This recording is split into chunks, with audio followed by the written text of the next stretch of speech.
10-20 tahun lepas ada satu bangunan yang famous dan bangunan tu tegak, high rise tower, high rise apartment, high rise condominium, dia jatuh, collapse. Dan macam-macam isu lah, sampai katanya tempat tu mistik dan berhantu lah. Kegagalan foundation.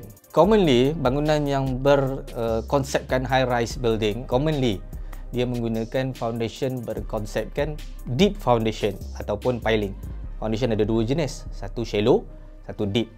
So shallow ni adalah piling lah. Piling ada dua jenis, piling yang driven dan piling yang decorate. So untuk high rise tower, katalah dia menggunakan board pile.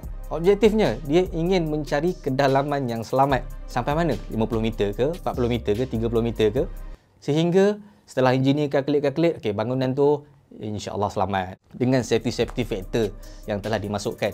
Jadi punca bangunan yang famous dulu runtuh dikatakan cuai untuk cater beberapa faktor-faktor lain. Contohnya faktor daripada segi horizontal load.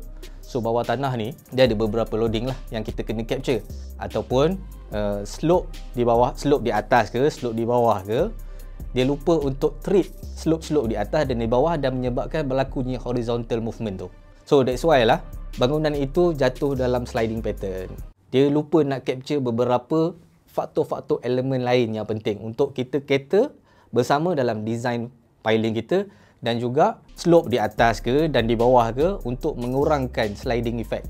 Dan faktor-faktor yang lain yang selain daripada tanah adalah hujan yang lebat ketika itu, jadi kawasan sekitar itu mungkin terlupa untuk menghasilkan design menchannelkan drainage system dengan baik, kerana di situ mungkin berlaku tempatnya air stuck dekat situ. So untuk mistik tu saya 100% saya rasa memang tak ada.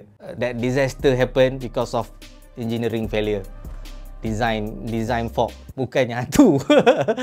So setakat pengalaman saya ni, saya tak pernah jumpa lagi lah kes-kes yang engineering case ni boleh disettlekan dengan mistik-mistik ni. Tapi apa-apa pun kita kena bersandarkan dan pegang kepada kepercayaan kita pada Allah.